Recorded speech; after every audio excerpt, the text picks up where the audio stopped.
Salut et bienvenue dans cette vidéo. Si c'est pour votre première fois de tomber sur cette chaîne, je me présente au nom de Somda Alex. Dans cette vidéo, je vais partager avec vous une méthode très simple d'acheter par exemple un token, c'est-à-dire une crypto-monnaie qui n'a pas sa propre blockchain dans un échangeur décentralisé. Et ce processus s'appelle généralement en fait le swap, c'est un terme anglais qui veut dire simplement en fait échange. Donc on a la possibilité d'échanger une crypto-monnaie contre une autre crypto-monnaie et cela se fait entre deux crypto-monnaies, voilà, où par exemple l'une a sa propre blockchain et l'autre n'a pas sa propre blockchain, et que le token qui n'a pas en fait sa propre blockchain est logé dans la blockchain de la monnaie qui a sa propre blockchain, qui est encore appelée monnaie native ou bien monnaie de gaz. Donc on va aller dans l'une des applications décentralisées pour voir comment ça se passe. Donc on va venir dans Trust Wallet. Alors je rappelle que si vous ne savez pas ce que c'est que Trust Wallet, ou bien si vous n'avez pas un compte dans Trust Wallet, je vous mettrai dans la description de cette vidéo un lien qui vous permettra de tomber sur une vidéo qui va vous expliquer pas à pas comment créer un portefeuille dans l'application Trust Wallet. Donc d'abord, ce qu'il faut vérifier est que est-ce qu'on a par exemple une monnaie native, voilà, et pour échanger maintenant contre en fait le token qui est logé en fait dans la blockchain de cette monnaie native là. Ici, moi, je vais m'intéresser par exemple à un token de type BEP. J'avais déjà parlé de ça dans une autre vidéo où je vous mettrai d'ailleurs le lien dans cette description. Et donc, vous pourrez aller en fait visualiser la vidéo pour mieux comprendre.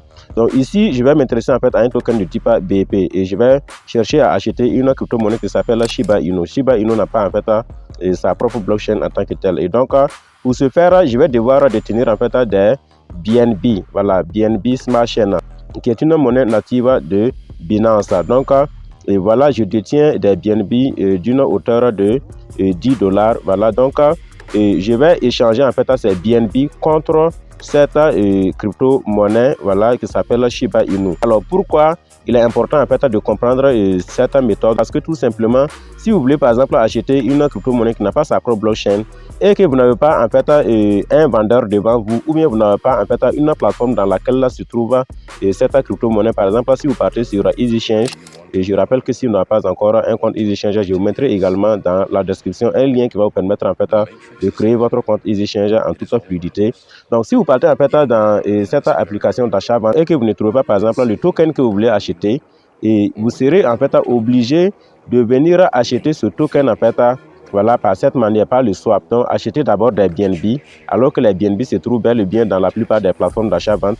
Donc vous allez acheter en fait des BNB, ou bien si vous voulez acheter une monnaie de type ERC, il va falloir d'abord acheter en fait des Ether, des Ethereum en fait, pour maintenant échanger contre ce token là. Donc il est très important en fait de comprendre ce système.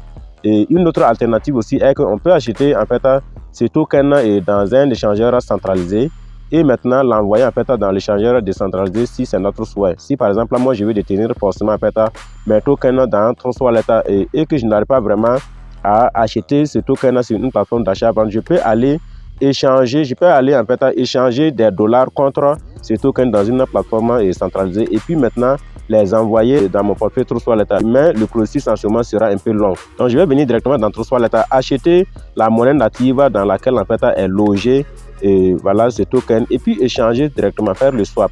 Donc pour faire ce swap, on va venir dans le navigateur d'apps. On clique dans dApps. Une fois dans dApps, étant donné qu'on veut en fait acheter des Shiba de type BEP, on va s'intéresser à l'échangeur décentralisé qui s'appelle PancakeSwap. Si c'était en fait il y a un token de type ERC, on allait s'intéresser à Uniswap Exchange. Voilà, donc on va venir dans PancakeSwap, on clique dessus et on se patiente juste un instant.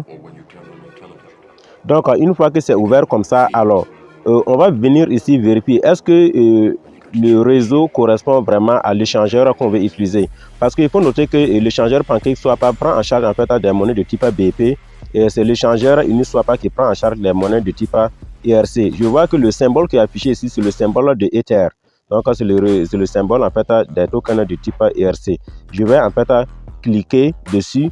On va me proposer en fait les différents réseaux. Et ici, je vois le réseau Binance Smart Chain et donc le symbole a cet aspect. Donc je vais cliquer dessus et en ce moment j'ai changé en fait le réseau et vous voyez, je vais venir maintenant ici, voilà, je vais échanger en fait des BNB contre des tokens, voilà BNB et voilà la flèche qui est bien indiquée vers le bas contre un token. Maintenant il faut savoir que le token en fait de PancakeSwap s'appelle Cake. Donc de ce fait, quand on ouvre la plateforme de prime abord, c'est Cake qui vient en premier lieu. Nous, on va changer ici. Ce n'est pas Cake que je veux acheter, mais je vais en fait acheter des Shiba. Donc, je vais cliquer ici. On va me donner maintenant une liste des monnaies. Alors, si Shiba n'apparaît pas très vite, je vais venir dans la barre de description pour la chercher. Je clique Shiba. Voilà Shiba Inu. Et voilà Shiba qui apparaît là. Donc, je clique dessus. Voilà, une fois cliqué dessus, je vois maintenant BNB pour avoir des Shiba. Maintenant, je vois ici le solde en fait de mes BNB. C'est quelle quantité je vais utiliser en fait pour échanger contre des Shiba. Et je vais utiliser 75%, 50%, 25% ou 100%. Si j'ai 100%, je vais cliquer sur Max. Mais il est toujours mieux en fait de laisser une petite marge parce qu'il y a des frais de réseau. Et les frais de réseau sont supportés en fait par en BNB. Les frais de réseau sont en BNB. Donc moi, je vais mettre par exemple, je vais cliquer ici.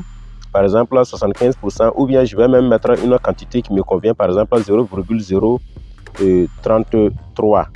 Voilà, 0,033. Puisque ici, mon solde, c'est 0,034 suivi d'autres chiffres.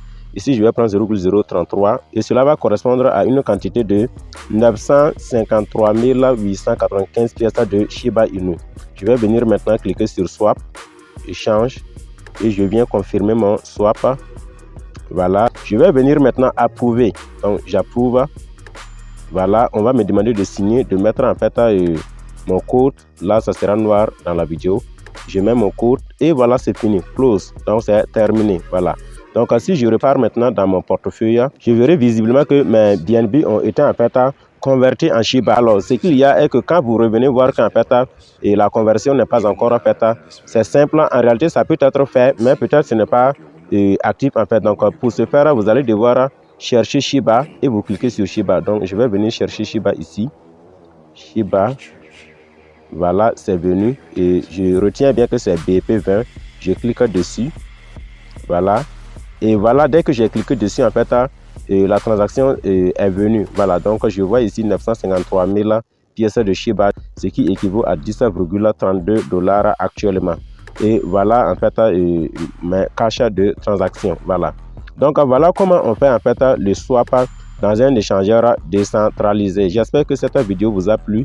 N'hésitez pas à me le faire savoir en commentaire. Également, vous pourrez vous abonner à la chaîne si vous avez trouvé le contenu très important. De toutes les façons, on ne manquera en fait de partager des contenus vraiment pratiques pour vous afin de vous permettre aussi voilà, et de comprendre en fait l'aspect cryptographique. Je vous invite également à partager au maximum cette vidéo et surtout à cliquer sur la cloche de notification pour ne rater nos prochaines vidéos. Merci et à bientôt. Bye.